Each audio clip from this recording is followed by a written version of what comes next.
Hello everyone, welcome to my YouTube channel Teaching by SB PG third semester Odia Honors paper 302 Unit 2 ओडिशार आदिवासी मानकर सामाजिक विवर्तन।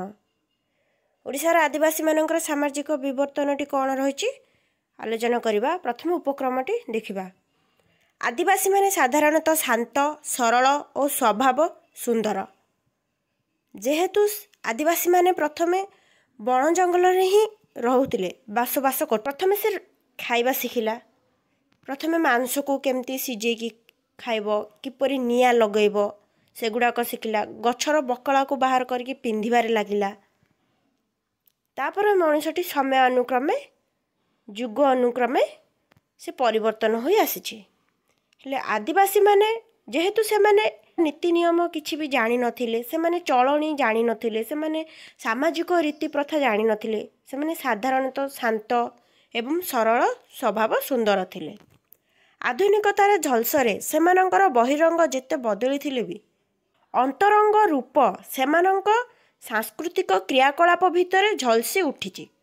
अर्थात तांकर परंपरा तांकर जो पूर्वरे आरंभरे जो परंपरा जो कार्यकलाप गुड़ाक एबे भी तांको भितरे रहिछि।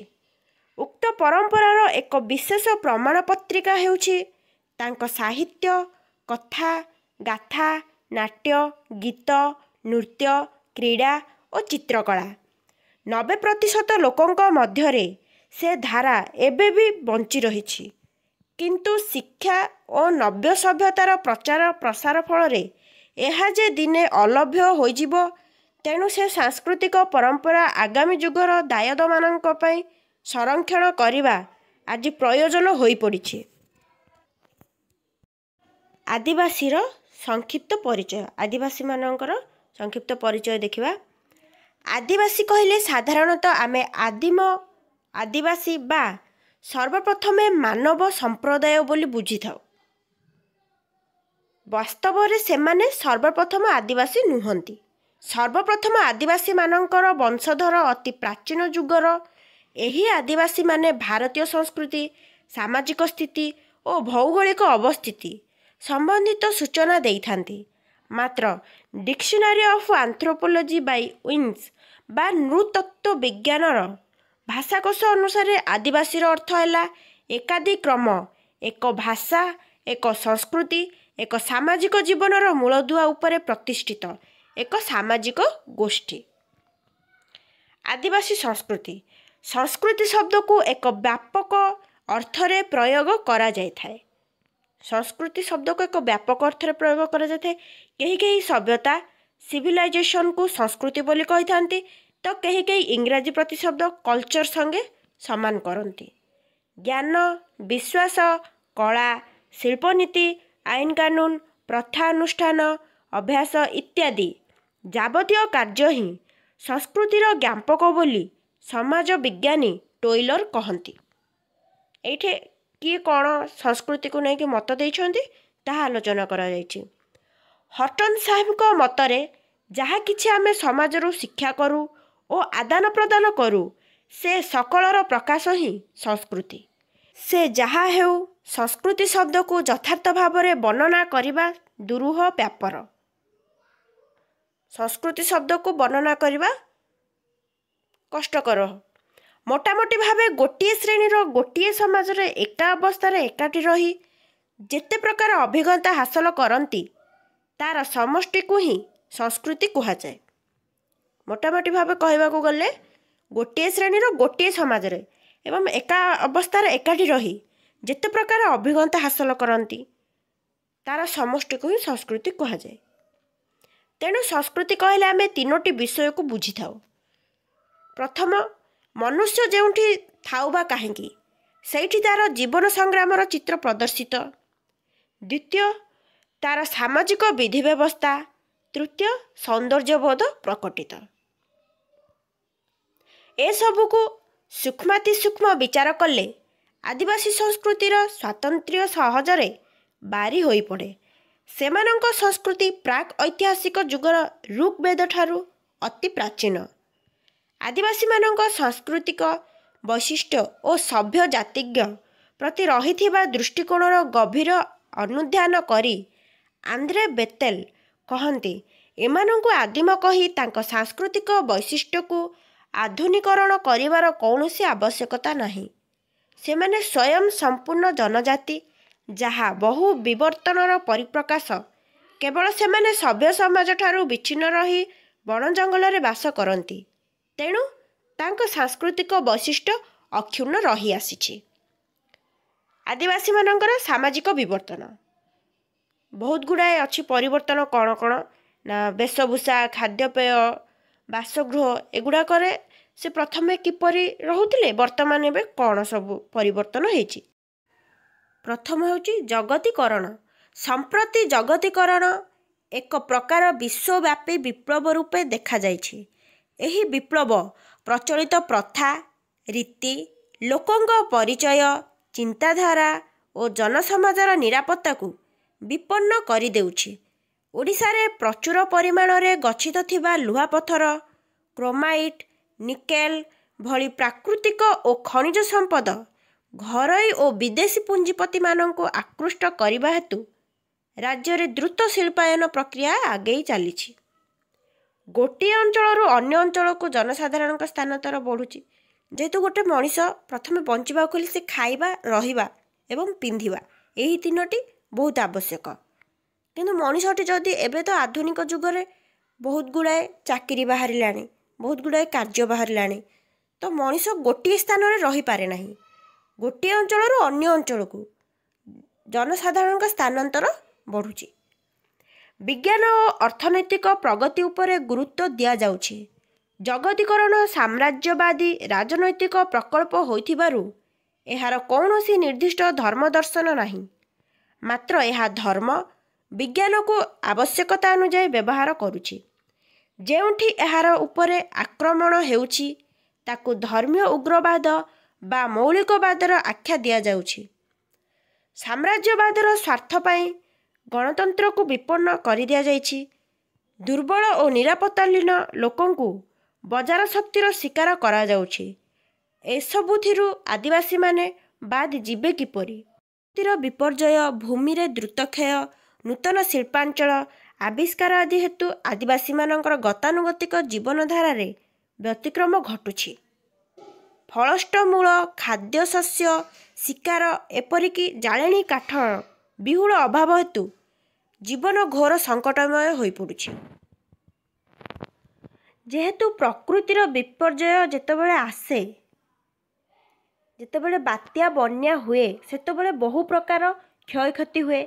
जहा फल क्षयक्षति हेबा द्वारा नुआ शिल्पांचल नुआ आविष्कार नुआ नुआ सबू घर द्वार मध्य बना जाए।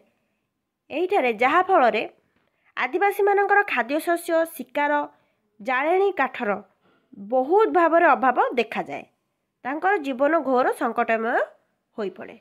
आदिवासी मानकर बद्धमूल धारणा थिला सीमाहीन बण पहाड़ घेरा प्राकृतिर असरंती संपद सेमानंको बंचिबार खोराक जोगाउथिबो एवं पुरुषानुक्रमे महुली हांडिया और सलप निशारे मशगुल रही मादलर ताले ताले नाची विभोर हेउथिबे। किंतु क्षयष्णु वन प्रदेश रे नूतन शिल्प प्रतिष्ठान प्रकल्प नदीबंध योजना खनि खनन इत्यादि योजना निमंते जमी अधिग्रहण जोगु आदिवासी माने तांको भिटामाटीरू विस्थापित होई अर्थनैतिक दुर्गतिर सम्मुखीन हेउछंती। पारिपार्श्विक परिवर्तन हेतु सेमानंक जीवनधारा रे घोर परिवर्तन घटी चलीछि। सांस्कृतिक नृत्य गीत क्षेत्र रे परिवर्तन सारा दिनर क्लांति हाड़भंगा खटणीर अवसाद को किछि मुहूर्त भूली जिबा पाई आयोजन करिथांती नाच और संगीत। एही नृत्य संगीत वाद्य आदिवासी जीवनर महत्वपूर्ण सांस्कृतिक परंपरा। जेतेबेले सत आसे आकाशरे जह्न उए चढ़ई सबु नीरव हो जाती। आदिवासी गाँ मानकरे मादल बाजे ताप बाजे महुरी झाऊ और करताल बाजे एवं समस्ते एकाठी हुअन्ति। आरंभ हुए नाच गीत। आसरा राति मदिरा हुए जह्नर तरल जोत्स्ना छाई जाए। अंटारे हाथ पुंजी कांधरे हाथ पकाई ବାଦ୍ୟର ତାଳେ ତାଳେ ବିଭିନ୍ନ ନାଚ କରନ୍ତି। ଗୀତରେ ଗୀତରେ ମନଦିଆ ଭାବ ଉକୁଟି ଉଠେ। ରାତି ସରିଯାଏ କିନ୍ତୁ ନାଚ ଥମେ ନାହିଁ। ବର୍ତ୍ତମାନ ଉକ୍ତ ସ୍ଥାନରେ ଉନ୍ନତମାନର କୋଠା ନିର୍ମାଣ କରି ନଗ୍ନ ଦୃଶ୍ୟର ପ୍ରଦର୍ଶନ କରାଯାଇ ଶୁଦ୍ଧପୂତମାନଙ୍କୁ କଳୁଷିତ କରିଦିଆଯାଏ, ଯାହା ଆଦିବାସୀମାନଙ୍କର ସାମାଜିକ ତଥା ସାଂସ୍କୃତିକ ବିବର୍ତ୍ତନର ଏକ ମାଧ୍ୟମ ରୂପେ ପରିଚିତ। ଲୋକବିଶ୍ୱାସର ଅବସାନ। ଆଦିବାସୀ ସମାଜରେ ଲୋକବିଶ୍ୱାସ ଏକ ଗୁରୁତ୍ୱପୂର୍ଣ୍ଣ ବିଭାଗ। ବର୍ତ୍ତମାନ ବିଜ୍ଞାନ ବଳରେ ମଣିଷ ନୂତନ ପ୍ରକାର ଯନ୍ତ୍ରପାତିର ନିର୍ମାଣ ତଥା ଚିକିତ୍ସା ଦକ୍ଷତା ଅର୍ଜନ କରି ଦୁରାରୋଗ୍ୟ ରୋଗର ଉପଶମ କରାଯାଇପାରୁଛି। ଶେଷ ନିଶ୍ୱାସ ନେବାକୁ ଥିବା ମଣିଷର ଅନେକ ବର୍ଷ ପାଇଁ ଜୀବନ ବଞ୍ଚିଛି। ଇଞ୍ଜେକ୍ସନ ଦ୍ୱାରା ବିଷାକ୍ତ ସାପ କାମୁଡ଼ାରୁ ରୋଗୀ ଆରୋଗ୍ୟ ଲାଭ କରୁଥିବା ବେଳେ ତଥାକଥିତ ଅଭିଜାତ୍ୟ ସମାଜର ବାହାରେ ଥିବା ଆଦିବାସୀ ଗୋଷ୍ଠୀ ସେହି ଗାରୁଡ଼ି ବିଦ୍ୟାର ଫୁଙ୍କାଝଡ଼ା ଲୌକିକ ଚିକିତ୍ସାକୁ ନିର୍ଭର କରୁଛନ୍ତି। ପରିବାରରେ କାହାର ପିଲାକୁ ପିହୁଳା ରୋଗ ହେଲେ, ବୋହୂର ଗର୍ଭପାତ ବେଳେ କିମ୍ବା ବସନ୍ତ ଭଳି ମହାମାରୀ ରୋଗ ବ୍ୟାପିଲେ ଚେରମୂଳି ଔଷଧ, ରସ ସିନ୍ଦୁକ, କସ୍ତୁରୀ, ବାଘଦାନ୍ତ, ବଜ୍ରକାପ୍ତା, ଶିଙ୍ଗ, ହାତ ତିଆରି ବଟିକା, ଚୂର୍ଣ୍ଣ, ଲେହ, ପ୍ରବାଳ, ଭସ୍ମ, ମୋଦକକୁ ଆଦିବାସୀମାନେ ଔଷଧ ରୂପେ ସେବନ କରିଥାନ୍ତି। ଏହି ଲୋକ ଔଷଧୀୟ ବିଜ୍ଞାନ ଆଦିମ କାଳରୁ ପ୍ରଚଳିତ। ଆଦିବାସୀ ସଂସ୍କୃତି ବାସ୍ତବରେ ବିଶ୍ୱାସବାଦ ଉପରେ ପ୍ରତିଷ୍ଠିତ। ସେମାନେ ସମ୍ପୂର୍ଣ୍ଣ ଭାବରେ ନିଜକୁ ପ୍ରକୃତିଠାରେ ସମର୍ପଣ କରିଦେଇଥାନ୍ତି। ଯେହେତୁ ସେ ବଣ ଜଙ୍ଗଲରେ ରୁହନ୍ତି, ତେଣୁ ସେମାନେ ସମ୍ପୂର୍ଣ୍ଣ ଭାବରେ ନିଜକୁ ପ୍ରକୃତିଠାରେ ସମର୍ପଣ କରିଦେଇଥାନ୍ତି। ତେଣୁ ପ୍ରକୃତି କୋପ କଲେ ସେମାନେ ଧ୍ୱଂସ ପାଇଯିବେ, ସେଥିପାଇଁ ପୂଜା ବଳିର ଉପଚାର କରିଥାନ୍ତି। ଏହାକୁ କୁସଂସ୍କାର କହି ଯେଉଁମାନେ ଏଡ଼ାଇ ଦେଇଥାନ୍ତି, ସେମାନେ ଏକ ମାନବିକ ଆଚାର ବିଧିର ଓ ଧର୍ମ ଅଭିପ୍ସାର ପ୍ରତୀକବାଦୀ ବୋଲି ଗ୍ରହଣ କରିବା ଉଚିତ, ଯାହାର ପ୍ରଭାବ ଆଦିବାସୀମାନଙ୍କ ସାମାଜିକ କ୍ଷେତ୍ରରେ ବିବର୍ତ୍ତନର ନୂଆ ପ୍ରଚେଷ୍ଟା ଭରିଦିଏ। ଆଦିବାସୀ ଚିତ୍ରକଳାର ଲୋପ। ତ୍ରିଭୁଜ, ଚତୁର୍ଭୁଜ, ବୃତ୍ତ, ସମକୋଣ, ବିନ୍ଦୁ, ରେଖାର ସମ୍ମିଳନରେ ଆଦିବାସୀ ଚିତ୍ରକଳାର ଆକୃତି ପ୍ରକୃତି ସଂକେତ ପରିଲକ୍ଷିତ ହେଉଥିଲା। ସାମାଜିକ ଜୀବନର ଚାରିତ୍ରିକ ସ୍ଖଳନ ବିଚାର ବିଭ୍ରାଟ ନୀତି ନିୟମର ଯଥେଚ୍ଛାକୁ ନିୟନ୍ତ୍ରଣ କରିବା ପାଇଁ ଯେଉଁ ଲୋକୋକ୍ତି ବ୍ୟବହୃତ ହେଉଥିଲେ ଏବଂ ବାସ୍ତବ ଜୀବନ ଯନ୍ତ୍ରଣାକୁ ଚିତ୍ରଣ କରିବା ପାଇଁ ଲୋକନାଟ୍ୟ ଅଭିନୀତ ହେଉଥିଲା, ସେସବୁ କଳା ଓ ମହନୀୟ ଚେତନା ତା ମନରୁ ଧୀରେ ଧୀରେ ଦୂରେଇ ଯାଉଛି। ଆଧୁନିକ ମଣିଷ ଶିକ୍ଷା କ୍ଷେତ୍ରରେ ଅଗ୍ରସର ହେଉଥିବା ବେଳେ ନିଜର ପରମ୍ପରାଗତ ସାମାଜିକ ରୀତିନୀତି ସହିତ କଳା ପରି ଆନୁଷ୍ଠିକ ସମ୍ପତ୍ତିକୁ ଛାଡ଼ି ଦେବାକୁ ବାଧ୍ୟ ହେଉଛୁ। ସମାଜର ବଳିଷ୍ଠ ପରମ୍ପରା ପାଚେରୀ ଭାଙ୍ଗି ସଭ୍ୟ ଶିକ୍ଷିତ ସମାଜ ସହିତ ତାଳେ ଦେଇ ସମସ୍ତ ମାନବିକ ଅଧିକାର ପାଇବ ସତ, କିନ୍ତୁ ନିଜସ୍ୱ କଳା ପ୍ରତିଭା ଯେ ଆଜି ତାଠାରୁ ଦୂରେଇ ଯାଇ ଅପଭ୍ରଷ୍ଟ ହେଉଛି, ଏକଥା ସେ କହିପାରୁନି। ପୋଷାକ ଓ ଚିତ୍ରକଳା କ୍ଷେତ୍ରରେ ପରିବର୍ତ୍ତନ। ଓରାଓ ସମ୍ପ୍ରଦାୟରେ ବିଶ୍ୱାସ ଅଛି ଯେ ସ୍ତ୍ରୀ ଭଳି ପୁରୁଷମାନେ ମଧ୍ୟ ଶରୀରରେ ଚିତା କୁଟାଇବା ପରମ୍ପରା ଥିଲା। ଆଦିବାସୀମାନଙ୍କର ବିଭିନ୍ନ ସମ୍ପ୍ରଦାୟର ଲୋକମାନେ ଅଛନ୍ତି, ଯାହାକି ତାଙ୍କ ସମାଜରେ ସେମାନେ ବସବାସ କରନ୍ତି। ସେହି ଭିତରୁ ଓରାଓ ସମ୍ପ୍ରଦାୟରେ ବିଶ୍ୱାସ ଅଛି ଯେ ସ୍ତ୍ରୀ ଭଳି ପୁରୁଷମାନେ ମଧ୍ୟ ଶରୀରରେ ଚିତା କୁଟାଇବା ପରମ୍ପରା ଥିଲା। ଏହାଦ୍ୱାରା ଦ୍ୱାରାଧ୍ୟ ଲାଗ ଦୂରେଇଯାଏ। କଳାହାଣ୍ଡିର କନ୍ଧ ଜନଜାତି କିନ୍ତୁ ପ୍ରଚଳିତ ମୁହଁରେ ଚିତା କୁଟାଇବାକୁ। କଳାହାଣ୍ଡିର କନ୍ଧ ଜନଜାତିମାନଙ୍କ ମଧ୍ୟରେ ଗୋଟେ ପ୍ରଚଳିତ ଥିଲା ମୁହଁରେ ଚିତା କୁଟାଇବାକୁ। ଯଦି ଜଣେ ମୁହଁରେ ଚିତା କୁଟାଏ ନାହିଁ, ତାହାହେଲେ ତାଙ୍କୁ ସମାଜରୁ ବିଚ୍ୟୁତ କରାଯାଏ, ଅର୍ଥାତ୍ ବାହାର କରାଯାଏ।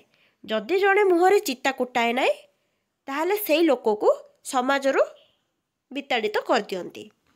ସେହିଭଳି ଆଦିବାସୀମାନେ ବଣ ଜଙ୍ଗଲରେ ବସବାସ କରୁଥିଲେ, ଫଳରେ ସେମାନେ ନିତ୍ୟ ବ୍ୟବହାର୍ଯ୍ୟ ଜିନିଷ ଯେପରିକି ପୋଷାକ ପରିଚ୍ଛେଦ ସେମାନେ ସେହି ପ୍ରକୃତିଠାରୁ ହିଁ ସଂଗ୍ରହ କରୁଥିଲେ। ଗଛ ପତ୍ର ଡାଳ ଫଳ ମୂଳ ସବୁ ସେହି ପ୍ରକୃତିଠାରୁ ହିଁ ସଂଗ୍ରହ କରୁଥିଲେ। ଗଛର ବକଳକୁ ପୋଷାକ କରି ପିନ୍ଧିବା, ବାଉଁଶରେ ପାନିଆ କରି ବ୍ୟବହାର କରିବା, ହାତରେ ଖଡ଼ୁ, ସେହିପରି ଅନ୍ୟାନ୍ୟ ପୋଷାକ ଗୁଡ଼ିକ ହେଲା ନୋଥ, ପାନିଆ, ଗୁଣା ଇତ୍ୟାଦି ବ୍ୟବହାର କରୁଥିଲେ। କିନ୍ତୁ ଆଧୁନିକତାର ସମ୍ପର୍କ କ୍ଷେତ୍ରରେ ପରିବର୍ତ୍ତନ ଦେଖାଗଲା। ଖାଦ୍ୟପେୟ।